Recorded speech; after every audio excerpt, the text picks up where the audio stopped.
От какво са направени мартениците? Както много неща около нас, и мартениците не са същите като едно време. Това прозвуча малко политически. Докато преди мартениците са се правили от естествени материали, като вълна и памук, то днес мартениците са направени от пластмаса. Като от това не визирам манистата по тях или самата опаковка, а влакната, които се използват за направата им.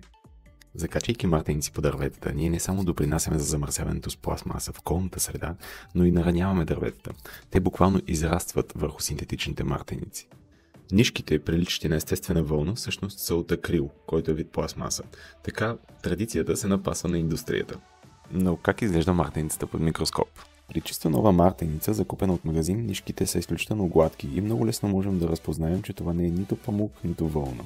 От друга страна, мартеница, която е стояла една година след околната среда, закачена на дърво, изглежда по коренно различен начин. Върната се разпада под формата на микропластмаса и тя попада в околната среда.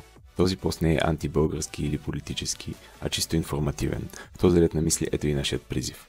Не е нужно да вързваме мартеници по дърветата, да ги хвърлим в някоя река или да ги оставим под камък, само за да си пожелаем желание и да бъдем здрави.